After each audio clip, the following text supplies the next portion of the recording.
El Departamento de Prensa de Radio Universidad de Chile presenta Política en Vivo.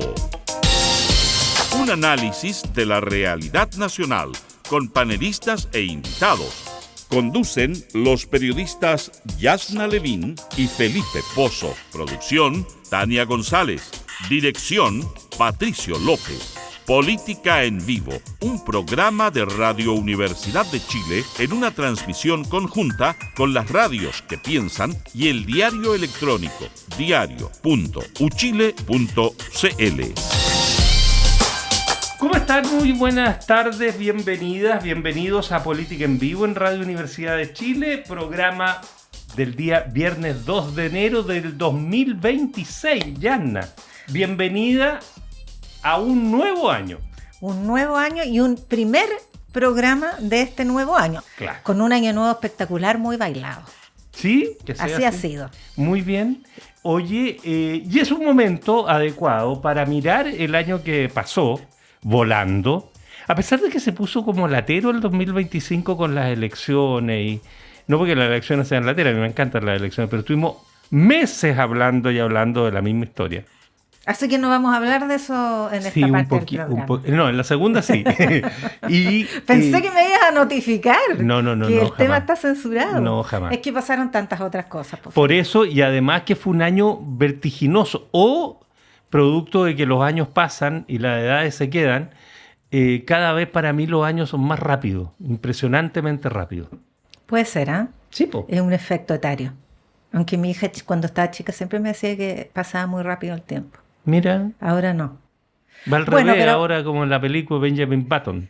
¿Te parece si partimos por la crisis en el Poder Judicial que marcó el 2025 y esperemos que marque el 2026 con las reformas profundas que todos anhelamos? Ojalá que lo marque, pero con que están corrigiendo las cosas y no que siguen cayendo ministros de la Corte Suprema, de la Corte de Apelaciones, fiscales, etcétera. Pero a ver, te tengo una buena noticia. El 17 de diciembre pasado, el Senado aprobó en general, en su primer trámite constitucional, porque es un proyecto de ley que entró por la Cámara Alta, la reforma que separa la función administrativa del Poder Judicial de la función jurisdiccional. Exactamente. Y establece una serie de nuevos organismos para regular esto disciplinariamente, de tal manera que los nombramientos ya no dependan del poder político, que es lo que ya ha incentivado estas cadenas de favores, no solo nombramientos en el Poder Judicial de ministros de Corte, sino que también nombramientos de notarios y de conservadores de bienes raíces, que es el aspecto que abrió desde el punto de vista de los escándalos la llamada trama bielorrusa, que no es otra que las presuntas coimas recibidas por la exministra de la Corte Suprema, Ángela Vivanco, para fallar en favor del consorcio Velas Movitec. Así es. Recordemos que hubo también una reforma a la ley de notarios. Pero reforma que más bien es una cosmética, porque según nos contaba, pues, ¿te acuerdas Cristian Riego, que hablamos del tema largamente con él? La cantidad de notarías que hay en nuestro país no se condice en absoluto con la población y por lo tanto son guetos de privilegio manejados por pequeños grupos muchas veces que aseguran riqueza fácil para los elegidos. Él hacía una comparación, ¿no es cierto?, que en Buenos Aires hay, 400 notarías y en Santiago 40, y Buenos Aires más que duplica en población a Santiago, por ejemplo. Es una industria altamente concentrada, altamente lucrativa. ¿Qué es lo que enmendó la reforma? Los procesos de nombramiento. Efectivamente, ahora va a haber un procedimiento de alta dirección pública, por lo tanto ya no va a depender del Poder Judicial. Solo el Poder Judicial. Los procesos de nombramiento pasan por alta dirección pública, pero también hay propuestas desde el Poder Judicial. Pero no reguló los sueldos. No. Y además tampoco reguló la cantidad de trámites que deben pasar por el verdadero impuesto que significan las notarías. Trámites absurdos muchas Trámites veces. absurdos, sobre todo en la era digital en que la firma electrónica podría resolver muchas cosas. Sí. Entonces la permisología, como se le ha llamado al sistema regulatorio de proyectos de grandes inversiones económicas, se regula para las grandes inversiones, pero no se regula en favor de la ciudadanía para efectos de poder llevar a cabo sus propios trámites cotidianos, porque esto es... ¿Quién no ha tenido que ir a una notaría alguna vez? Y esas colas infinitas, como son muy pocas, Las colas infinitas para una declaración jurada, para cualquier cosa. Y déjame y decir una cosa, ¿no? Que la figura del notario es una figura fantasmal. Que efectivamente nadie los ve. Y efectivamente, ¿no es cierto? Hay un equipo de trabajadores muy cercanos muchas veces que son los que hacen todo el trámite y ingresan a una suerte de túnel del tiempo donde vuelven las cosas firmadas. En una lógica que dice firmó ante mí. Y ahí pone el notario cuando autentifica una firma, por ejemplo. Todos los trámites dice firmó ante mí. Doy fe visual. Nunca jamás uno ve un notario. Ahí hay una... Pero en fin. Pero el gran sello de esta crisis que se lleva el año que pasó fue la destitución. Dos fueron el año 2024, pero en 14 meses fueron destituidos 3 miembros de la Corte Suprema de Justicia y uno de la Corte de Apelaciones de Santiago. Uno nomás de apelaciones, no son dos. El otro fue removido, la jueza Verónica Sabat fue removida. Ahí están los 5 jueces superiores que en 14 meses pierden sus cargos. Exactamente, y de la Corte Suprema el año antepasado fueron Ángela Vivanco y Sergio Muñoz, y el año pasado fue, a fines del año pasado, te recuerdo que estamos en 2026, yo sé que vienes con resaca, pero supérala, el no ministro es fácil. Simpértigue. Simpértigue, eso. Es que, además, el nombre, yo con ese, tendría que haberse puesto un seudónimo para poder hablar del caballero. Bueno, este es una, por lo demás, una suerte de crisis anunciada, porque veníamos, que se desata principalmente con los chats de Hermosilla, pero antes de eso se sabía que había conflictos complejos en la Corte Suprema. Fue elegida, digamos, como para, si te parece cerrar un poco este capítulo, que varios más, fue elegida presidenta de la Corte Suprema en una decisión unánime del Pleno, con uno menos, porque Simpértigue estaba suspendido en el momento en que se votó, antes de ser destituido finalmente. Fue elegida Gloriana Chevechis como la nueva presidenta de la Corte Suprema, la primera mujer en 200 años de existencia de la Corte Suprema, y la que de alguna manera representa al grupo que quiere generar una limpieza profunda y que se enfrentaba evidentemente con otro grupo, cosa que se hizo evidente en el caso de Ulloa, ¿no es cierto? ¿Te acuerdas con ese empate que se dio? Entonces hay una... Y hay una votación unánime, es decir, hay una tarea interna donde todos dicen, mira, parece que llegó el momento de hacer una limpieza general. Ella es motejada como la señora COP, Código Orgánico de Tribunales. Sí. Porque se lo sabe muy bien y es muy rigurosa en la necesidad de aplicarlo al pie de la letra. Ella sí es muy severa y ha asumido un rol de alta rigurosidad en el sentido además de, no de rigidez, sino que de severidad en el castigo de los problemas. Además, ¿verdad?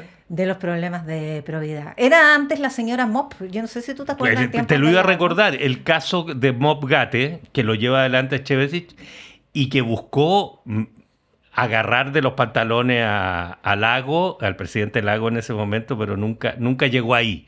Pero llegó a su ministro de Obras Públicas y Carlos logró Cruz. 14 condenas, en un largo proceso, 14 condenas. Oye, pasó 2025, llegamos a 2026 y el país no se hizo pedazos, no se cayó a pedazos, está armadito, fíjate. ¿Qué pasó? Explícame tú. Se iba a caer a pedazos, no se cayó a pedazos. No, ganó las elecciones el candidato republicano José Antonio Kast. Y ahora hay mucho optimismo en la prensa. Así es. Bueno, hay una manera de ver el país, por lo cierto, y eso no lo vamos a descubrir hoy día, ¿no es cierto? Hay discursos dominantes, hay relatos instalados, hay todas esas cosas que conocemos en la teoría y que aquí los podemos ver en la práctica. Chile se cae a pedazos y resulta que todas las cifras económicas de todo este año, del año que pasó, por lo menos, te revelan una cosa completamente distinta, que evidentemente hay dificultad económica, evidentemente este país crece menos de lo que debería o se esperaría que creciera desde hace mucho tiempo, que tiene un problema de productividad que está muy vinculado al crecimiento desde hace por lo menos 15 años, que tiene un problema laboral complejo que se agrava con la pandemia y que se viene recuperando a lo mejor sin la velocidad que uno esperaría, pero de ahí a la perspectiva de un país destruido y hecho ruina, Hay una diferencia. Bueno, el último IPOM fue categórico en señalar que todos los números apuntan en una dirección completamente distinta. La señal del informe de política monetaria fue fundamental, como dices tú, entre otras cosas porque establece que el crecimiento del año que recién termina va a ser de 2,4% y va a seguir siendo de ese orden de magnitud este año.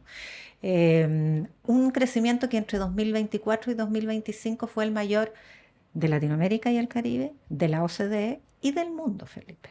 En promedio, el crecimiento 2024-2025 de Chile, según el Fondo Monetario Internacional y la OCDE, es el más alto del mundo, en promedio. Mira. Entonces, son señales. Y lo otro es la inversión. Una de las teclas más sensibles de la economía es la inversión, que se había declarado como completamente apática y sin embargo se previó en el informe de política monetaria del 7%, que es el doble de lo previsto a principios de año. Y había señales, porque las inversiones no son decisiones que se tomen a última hora. O sea, no es que gane casi y yo diga, ahora voy a invertir. Y entonces el 2% previsto sube a 7%. No funciona así. Y la inversión extranjera batió récord durante varios momentos, el año 25 y el año 24 también.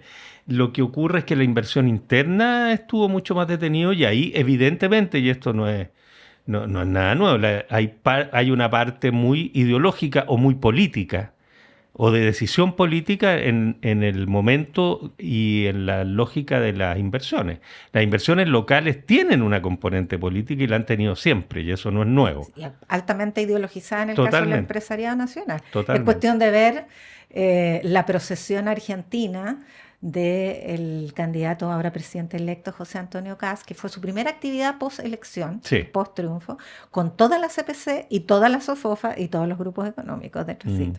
O sea, eso te habla del grado de adhesión a un sector político, que no tiene nada de malo, pero que es una anomalía en el caso chileno, porque entonces hay decisiones, no existe el rational choice químicamente puro. O sea, la gente toma decisiones no solamente en función de maximizar su conveniencia, también tiene desviaciones de carácter ideológico, y no necesariamente son desviaciones. Pero fíjate que además la inflación que generó que en general durante todo este gobierno, pero en el año que terminó, tuviera bajas de tasa de política monetaria bastante tenues, y esperemos que este año vengan un poquitito más. Producto de la inflación va a converger a la meta el primer trimestre de este año. Meta que es del 3%. ¿No? Según el IPO va a converger a la meta. Oye, eso del rational choice te salió así como de doctor en economía. Teoría de acción racional. Sí, no, pero... Chúpate. Te faltó el theory. Rational choice theory. Theory. Pero eso ya es con un postdoctorado. No te vengas a reír, mira que uno hace mucho esfuerzo por darle contenido. No digo que suena muy bonito, nada más. Que yo no sé ya. Nadie nace sabiendo estas cosas. A mí se me traba la lengua, va a decir rational choice, ya me enredé, ¿viste? Oye, otro rasgo bien interesante del año fue el tremendo trabajo y alta visibilidad que tuvo la Contralora General de la República, Dorothy Pérez. Sí, que asumió en propiedad recién el año que pasó. ¿Nada más lleva Dorothy Pérez un año? Lleva poquito. Un poquito más de un año. Un poquito más de un año. Es que estuvo subrogante mucho tiempo, pero... tienes razón. En propiedad menos de un año. Yo creo que, claro, la subrogancia es lo que... Pero de subrogante... Y en menos de un año dio vuelta el debate público y dio vuelta el Estado. Lo tiene súper remecido en buena hora. Entre otras cosas, los famosos consolidados de información circularizada, que el primero que debutó, estos son cruces de grandes volúmenes de información que tiene la Contraloría, pero que antes no cruzaba, y eso le permite detectar situaciones de irregularidad. Y el gran cruce que hizo, con el que debutó esta nueva política de fiscalización agresiva, hostil hacia la corrupción, quiero decir.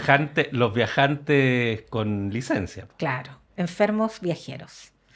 Resultaron ser 25.000 funcionarios públicos que salieron del país estando con licencia médica en un 70-80% de FONASA, o sea, con costo directo para el Estado, porque las licencias médicas tienen un subsidio que se cubre, son pagadas.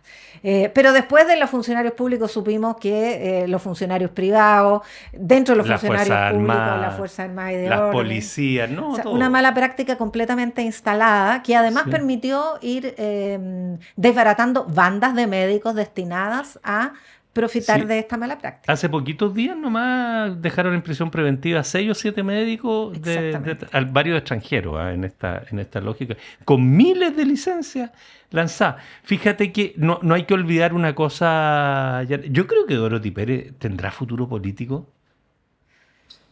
Mira, Dorothy Pérez tiene este año un desafío muy importante, y es que yo no sé si tú te recuerdas que una de las polémicas durante la campaña electoral fue una declaración que hizo el hoy presidente electo José Antonio Kast, en el sentido que el Congreso no era tan importante, que había muchas cosas que se podían hacer por decreto. Bueno, las cosas que se hacen por decreto tienen que pasar por la toma de razón de la Contraloría. De manera que si hay algún decreto que se exceda en la potestad constitucional reglamentaria del Ejecutivo, debiera tener allí un atajo o no tenerlo. Es una gran incógnita. Nadie sabe cuál es la posición política de Dorothy Pérez. Oye, no, y de verdad... yo he escuchado toda clase de teorías. Yo también, pero de verdad, a través de sus acciones, no hay cómo pillarle una pista que te diga, no, parece que nada. Ahora, el problema es que ella ha acumulado cierto resquemor en el mundo del Estado, porque cuando tú persigues al funcionario público en simultáneo con un discurso de supuestos operadores políticos y parásitos que se han tomado el Estado, recordemos la famosa columna de opinión de Cristian Valenzuela, en el sentido que los partidos políticos profitan del Estado a través de esta actitud parasitaria.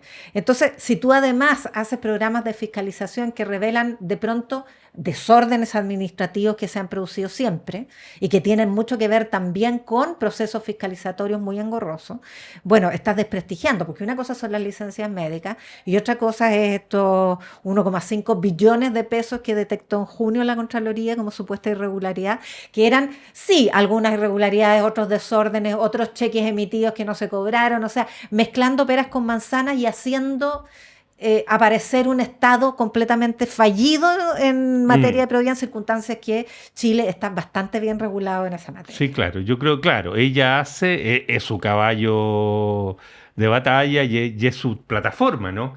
De mostrarse como la gran controladora, bueno, que es su rol, pero yendo más allá. Un detalle, hace poquito hizo, ¿te acuerdas? Este cruce de los ministerios, de todo, con una cantidad enorme de plata, pero como es del 20 al 24 el periodo y agarra 2 gobiernos, nadie dijo nada. Nadie dijo nada. Nadie dijo nada.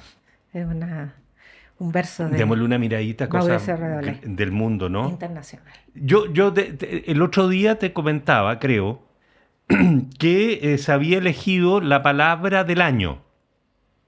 La habían elegido entre la RAE, la agencia EFE y una universidad española, no sé, porque habían hecho una especie de catastro de las palabras influyentes y muy usadas durante el año. ¿Sabes cuál salió? ¿Empieza con A, con B, con C, con D? No. No sé.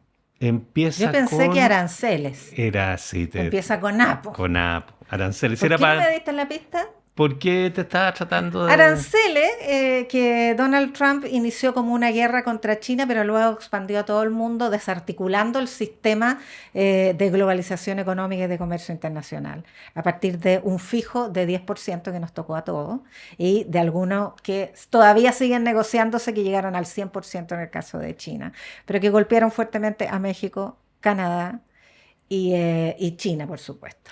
Pero con eso, fuertemente de ida y vuelta. Sí, claro, porque con eso Trump se instala en la escena internacional, debuta con ese punto, es su primera acción más visible luego de ser electo presidente, y de ahí desata un año internacional extremadamente complejo, donde hoy día, claro, lo más visible es el tema con Venezuela, por ejemplo, pero está todo lo de la Franja de Gaza, está la guerra en Ucrania, está, en fin. Antes de ir a la Franja de Gaza, déjame recordar un punto, y es que entre los aranceles específicos, porque primero fueron realmente aranceles país por país, luego un arancel internacional de 10 puntos para todos los países del mundo, y luego aranceles específicos a algunos insumos como medicamentos fabricados en Estados Unidos o con patente estadounidense, y le tocó al cobre.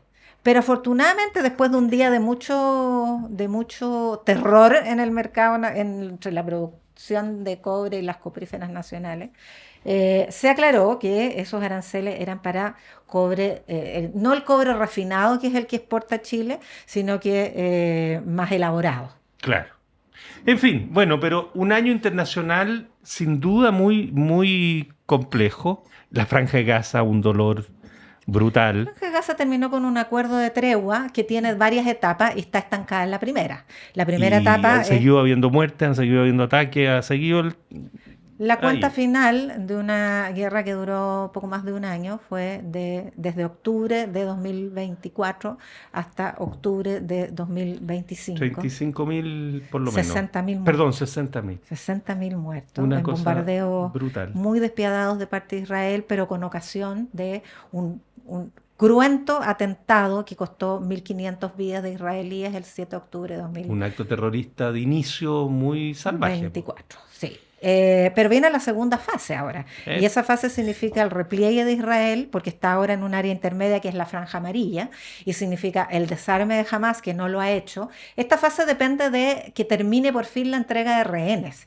y falta uno. Falta un rehén israelí que se entregue. Ahora, vamos a ver si se cumple la fase, porque pueden entregar el rehén de que se desarme Hamas, de que Israel se repliegue efectivamente, de que se instale una fuerza de paz internacional.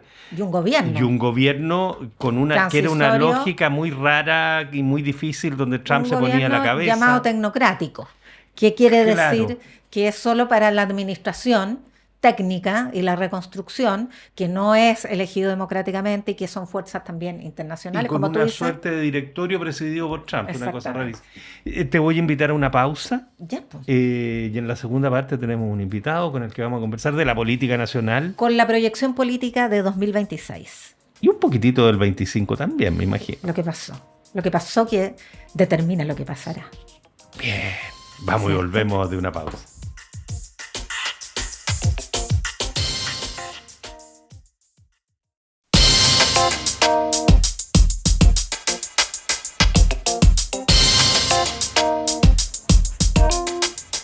Estamos ya de vuelta en Política en Vivo y vamos a compartir este tiempo con el doctor en Sociología, director del doctorado en Educación de la Universidad Diego Portales, quien también fuera ministro y con una larga y muy fructífera trayectoria académica, José Joaquín Brunner. Estimado José Joaquín, qué gusto saludarte, muy buenas tardes, muy bienvenido. Muy buenas tardes, muchas gracias. Bienvenido, José Joaquín. Bueno, después de la elección de José Antonio Kast vino un aparente periodo de moderación de expectativas en que el discurso, salvo el viaje a Argentina y la foto polémica con la motosierra, el discurso ha sido bastante morigerado. Y a mí me ha llamado la atención una columna previa a esta elección, escrita por usted en el Líbero, en que dice que la aparente moderación de Kast con vista a la presidencia en 2026 es un caballo de Troya, al ocultar las aristas más cortantes de su agenda valórica bajo la capa de la emergencia de seguridad. Eso por citar un par de frases, pero que espero den cuenta del espíritu de la columna. A ver, el espíritu de la columna era simplemente llamar la atención a que estamos con un presidente electo cuya trayectoria respecto de su futuro gobierno es muy poco clara. Y eso básicamente porque durante toda la campaña el candidato Kast hizo un esfuerzo explícito, reconocido además por sus propios partidarios y por él, de no hablar de un conjunto de temas que son esenciales para entender las dinámicas de un líder político de quien necesitamos saber no solamente su programa, sino fundamentalmente sus creencias, su visión de mundo, su ideología, cómo él entiende la coyuntura histórica que está viviendo Chile, cómo entiende la historia de Chile desde la dictadura en adelante. Nada de eso apareció, y no apareció porque el candidato tuvo una fórmula mágica que significaba decir, mire, todo el mundo sabe lo que yo pienso. Y los medios, curiosamente, no hicieron ningún esfuerzo por traspasar esa especie de barrera, muralla china que puso el candidato, cuando en realidad era su deber y es el derecho de nosotros como ciudadanos, efectivamente, saber qué es lo que piensa un candidato cuyo programa hace no más que 4 años, que se llamaba Atrévete, era un programa efectivamente muy refundacional, de batalla cultural en todos los frentes y ámbitos, y eso lo representa también alguna fuerza hoy día dentro de su propio, no sabemos bien si será coalición, alianza, ministerio, gobierno. No, también eso está poco claro, como por ejemplo Johannes Kaiser, que efectivamente dedica así su programa, que se entiende hoy día es también parte del programa del nuevo gobierno de derechas, que da una extensión, profundidad y prioridad importantísima a lo que el propio programa llama la batalla cultural. Entonces, resumen, me parece a mí que efectivamente estamos ante, como un hecho objetivo, estamos ante un candidato del cual no podemos saber realmente si sus palabras de moderación, si su primer approach, que aparece como un approach, vamos a llamarlo metafóricamente de tipo UDI, conservador, doctrinario, morigerado, es efectivamente un eje táctico, es un momento todavía de la campaña y de la publicidad, o refleja realmente una intención del candidato, ¿no? Y yo no prejuzgo, yo no digo, mire, 100% seguro esto o lo otro, simplemente digo, analíticamente estamos frente a un candidato que es una incógnita. Pero usted dice que es un iliberal del corte Orbán, del corte de Milei, el propio Trump, Erdogan, en fin, hay tantos casos en el mundo porque hay una verdadera ola. Y sin embargo, y aquí para echarle un poco de pelos en la leche, hay un columnista del diario La Tercera, Pablo Ortúzar, no sé si usted lo ubica, que dice que hay una campaña mediática por presentar a Kast desde distintos puntos de la academia chilena como un caso de ultra extrema derecha, que dice poco sobre Kast, pero bastante sobre el estado de la producción de observaciones sociales en nuestras universidades, que por supuesto lo ve críticamente él. ¿A usted le parece que aquí hay un sesgo y una campaña mediática para hacer aparecer a José Antonio Kast como una persona moderada, que viene de la UDI y que por lo tanto va a ser institucionalizado, o hay evidencia suficiente como para pensar que es del club iliberal de la ultraderecha? Bueno, pero eso lo ha contestado Kast. Si él apela a que el país sabe lo que él piensa, él lo ha dicho en reiteradas oportunidades. Él formó parte, incluso ocupó cargos directivos de importancia en la agrupación de líderes y partidos conservadores que, con el apoyo fundamental de los Estados Unidos y del movimiento MAGA, se viene reuniendo en distintas ciudades del mundo, donde él efectivamente ha hecho una parte importante de su carrera política, dando a conocer allá afuera lo que realmente piensa, y que también estaba contenido mucho más detalladamente en el programa de hace 4 años, y en el programa actual aparece más bien resumido en la idea de un gobierno de emergencia. Entonces, a mí todo lo contrario, me parece que es un deber de analistas medianamente serios, no digo que necesariamente analistas académicos especializados en esta materia, que también los hay muchos y muy buenos en Chile, en distintas universidades, pero en general los analistas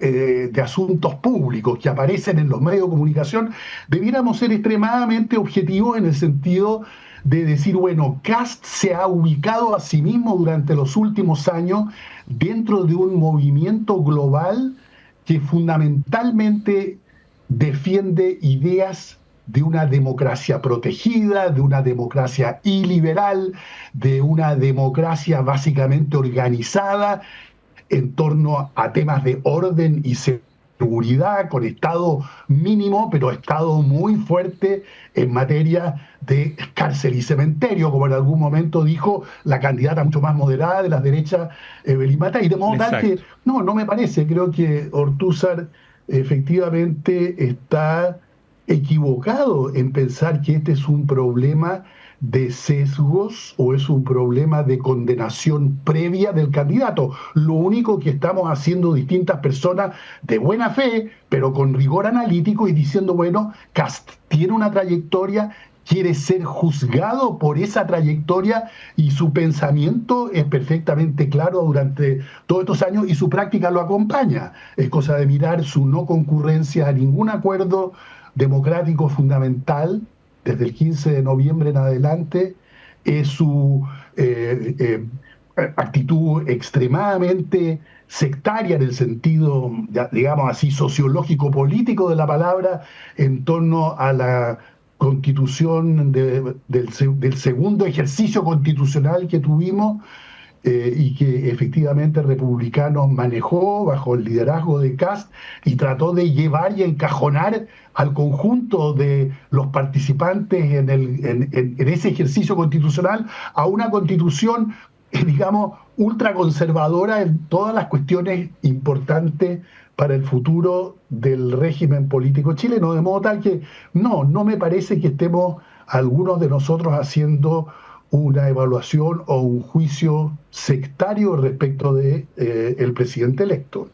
Ahora, José Joaquín, si uno sigue la trayectoria de Kast, lo ve como un UDI que se va de la UDI por la derecha, por decirlo de alguna manera coloquial, y él reconoce una UDI que en su origen, y en la UDI de los 90, de los finales de los 80, no es democrática, cree en la dictadura completamente, defiende lo que tú ya señalabas, una democracia protegida, en fin, y hay una disputa, da la impresión, no sé cuál es tu mirada, del legado de Guzmán respecto de cuál es el auténtico Jaime Guzmán que se tiene que recuperar, el de la UDI de hoy, que ha cambiado, que le sacó el apoyo a la dictadura militar a su declaración de principio, o la UDI que encarnaría republicanos hoy día con este discurso que me da la impresión, reproduce con bastante claridad el discurso de la UDI de finales de los 80, principios de los 90.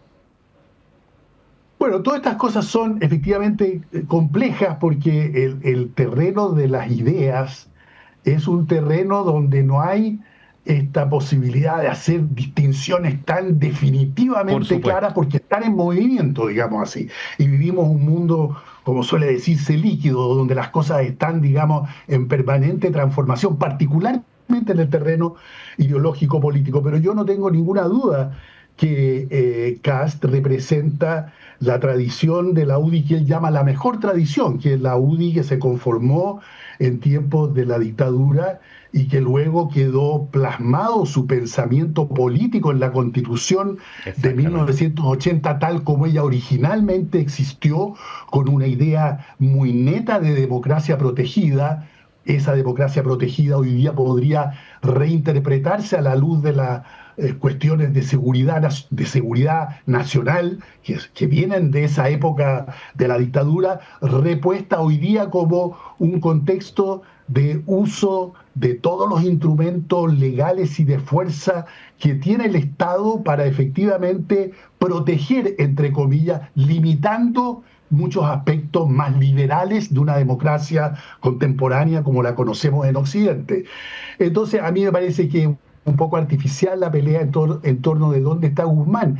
Guzmán es el inspirador de una corriente en la cual se inscribe la UDI, yo creo que en su gran mayoría, y se inscribe el Partido Republicano en su totalidad, y se inscribe el Partido Nacional Libertario de Kaiser sin grandes diferencias en las ideas sustantivas, que son parte de esta tradición, que es la tradición de derechas más bien autoritarias, de corte iliberal, que pretenden una refundación de los regímenes actuales para volverlos compatibles con las necesidades de sociedades que se han vuelto, digamos, extremadamente heterogéneas, que tienen elementos de fragmentación muy importantes, donde las cuestiones del orden tradicional, de la religión puesta en la política y de la familia tradicional entendida como la base moral de la sociedad, están todas puestas en cuestión. Y una respuesta frente a eso, que a mí me parece, entre otras cosas, una respuesta perfectamente legítima, digamos, es la respuesta de este tipo de derecha. Ahora, ¿cómo esa derecha, a su vez, se maneja para volverse compatible con las exigencias de una democracia liberal como la que existe hoy día en Occidente, bueno, ese es un tema que se está ensayando justamente ante nosotros como un gran espectáculo global, y las respuestas son distintas en la Hungría de Orbán o en el Estados Unidos de Trump, o qué sé yo, en la Italia de Meloni, o las propuestas de los partidos de derecha extrema en España o en Austria o en Alemania. Pero sería ciego decir, mire, esto no existe, y en realidad Kast es meramente, como dijo el presidente Piñera en su momento, un cómplice pasivo. Una de las características es que este grupo con este tipo de pensamiento no es solamente cómplice pasivo, por decirlo de alguna manera, de la dictadura, es hijo de la dictadura y trata de rescatar para la democracia ciertos valores muy profundos de la dictadura que se dan en torno a la idea de la democracia protegida y de la limitación de derechos.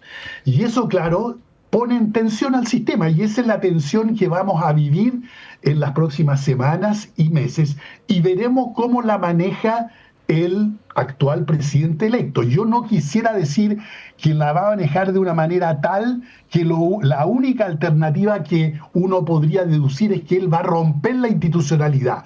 Yo espero que no lo haga, y yo espero que más bien Morigere abandone las aristas más autoritarias de su propuesta, domestique a las fuerzas políticas que hoy día concurren a su gobierno para llevarlas en algo donde efectivamente ese gobierno busque construir determinado tipo de acuerdo a partir de sus propias ideas conservadoras y securitarias, pero busque construir acuerdos más amplios dentro del Parlamento y en la sociedad civil. Ahora, si no fuere así, en esta amenaza democrática latente, ¿qué responsabilidad y rol tiene la futura oposición, hoy día oficialismo? Porque perder por el 38% que sufrió como derrota también habla de que algo se ha hecho mal y algo se tiene que mejorar. Exactamente, y que hay mucho que mejorar. Yo soy parte, y no es un despropósito declararlo públicamente, que yo hago parte de lo que mañana va a ser la oposición. Yo hago parte de un sector amplio de las izquierdas chilenas que eligieron un camino socialdemocrático, reformista, de profundización democrática, y que gobernaron el país, digamos, en 20 o 25 años muy positivos, creo yo, para la transformación de nuestra sociedad. Hoy día esa oposición es completamente distinta. Tenemos unas izquierdas varias, diversas, desde un partido comunista extremadamente anacrónico, un Frente Amplio que a mi juicio ha sido un intento frustrado de una renovación generacional de las élites de izquierda. Tenemos a la socialdemocracia, de la cual, o socialismo democrático, con el PS, el PPD y otras fuerzas menores, de lo cual yo me siento en la práctica, digamos, ahí tengo mi hogar político. Y sin embargo creo que estas izquierdas, tal como están, así como están, van a ser una oposición sin duda alguna muy débil, porque están confundidas en el plano ideológico, y ese no es un fenómeno nacional, es un fenómeno internacional. Así como hay una derecha global, hay unas izquierdas globales en crisis hoy día. No hay una renovación de las ideas, no hay respuestas a los temas y los problemas que plantea el capitalismo del siglo XXI con su nueva revolución digital, con las enormes cantidades de innovaciones que son creativas, pero también destructivas de relaciones sociales, de la naturaleza, de ciertas formas de convivencia.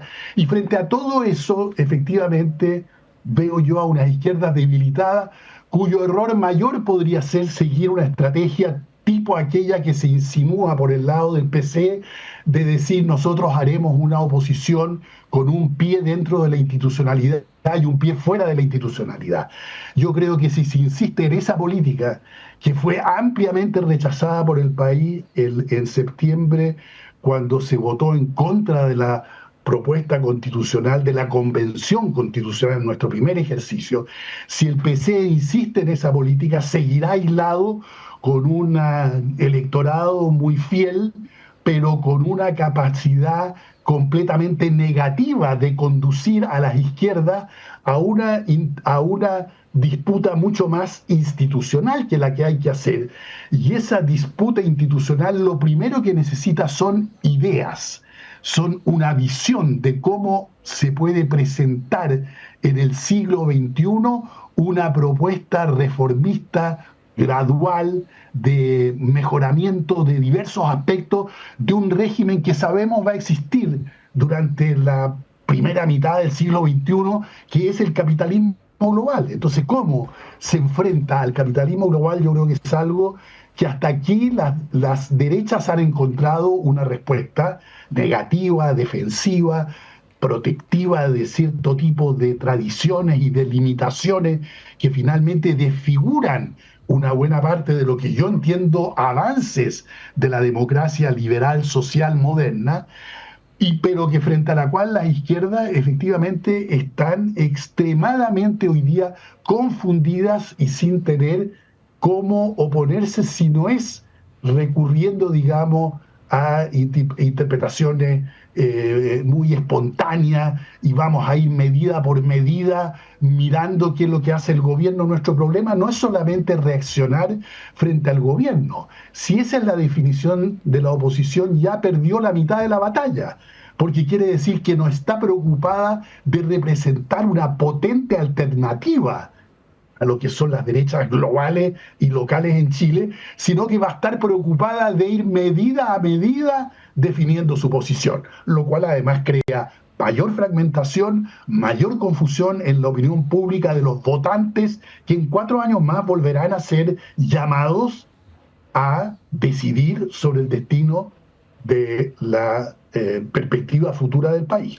José Joaquín, y en ese sentido, ¿cómo ves tú la sociedad chilena? Porque una cosa es cómo está votando, que vota por la oposición, digamos, si lo queremos poner en términos así muy prácticos, vota por la oposición siempre, se opone. Pero, ¿cómo se está constituyendo esta sociedad? Ahí tu condición de sociólogo es la fundamental. ¿Qué lectura se puede hacer de esta sociedad que tenemos hoy día y a la cual hay que hablarle, de acuerdo a lo que tú estás señalando, y a la cual hay que proponerle? Pero, ¿qué y cómo habría que entenderla primero? Me da la impresión.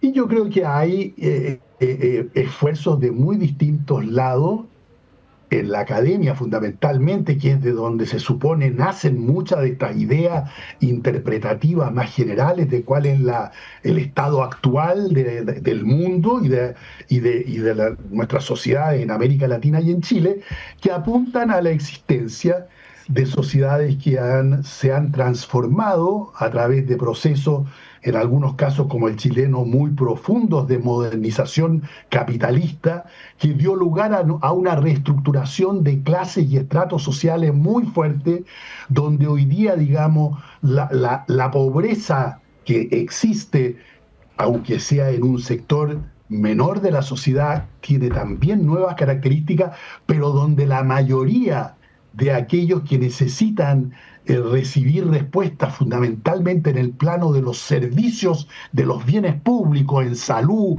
en educación, en vivienda, en previsión, efectivamente son hoy día una masa, en el mejor sentido de la palabra, en el sentido de una gran cantidad de chilenos nacidos en la ultimísima parte de la dictadura y que hoy día están plenamente incorporados, en general con educación superior completa o semicompleta, tanto técnica como de carácter profesional y universitaria, muchos de ellos, que tienen expectativas de integrarse a la sociedad y al consumo y a la participación en las decisiones de una manera completamente distinta de lo que ofrecía nuestra sociedad hasta el año 1990, que por lo tanto tienen una capacidad efectiva de movilizar demandas que son, ante todo, demandas de seguridad y de mejoramiento constante material para poder continuar en procesos crecientes de incorporación a los beneficios que otorga la sociedad capitalista, que efectivamente son muy sensibles a las desigualdades y los abusos que proliferan también como contracara al mismo tiempo de las oportunidades y de los beneficios que se abren en este tipo de sociedades y que esperan efectivamente que se les hable en serio. Y lo que la izquierda ha perdido es la capacidad de hablarle en serio a estos nuevos sectores de la sociedad. ¿Pero ¿no? qué es hablar en serio? En muchas ocasiones con un lenguaje y con una visión de sí misma y de la sociedad que es completamente especulativo, abstracta, que es identitaria en el sentido negativo de la palabra y que no ofrece respuestas ni en el plano de la seguridad material y simbólica a la gente y tampoco les abre perspectivas de futuro y nuevas oportunidades para incorporarse, por ejemplo, a la gran revolución que traerá consigo en el mundo del trabajo y de las ideas la inteligencia artificial. Entonces ahí digo yo, estamos efectivamente como izquierdas en un momento extremadamente delicado porque no hemos logrado ponernos al día, primero con la propia obra que realizamos durante 30 o 25 años en Chile y que transformó a la sociedad, y tampoco nos hacemos cargo de los nuevos grandes fenómenos del capitalismo contemporáneo. José Joaquín Brunner, doctor en Sociología, director del doctorado en Educación de la Universidad Diego Portales. José Joaquín, un gusto y 1.000.000 de gracias. Seguiremos conversando durante este 2026 para ver para dónde camina este país. Muy bien, pues estoy a vuestra disposición. Muchas gracias. Que estés muy bien. Gracias. Ya pues, y nos vamos. Tania González ha estado... A celebrar, supuestamente. Vamos a celebrar, seguro.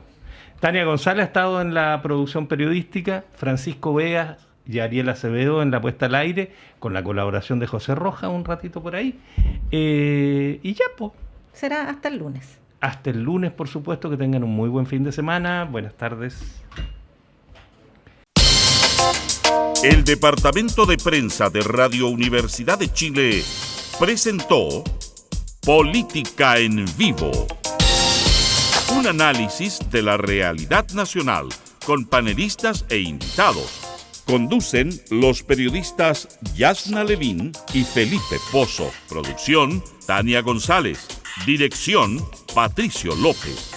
Política en Vivo, un programa de Radio Universidad de Chile en una transmisión conjunta con las radios que piensan y el diario electrónico diario.uchile.cl.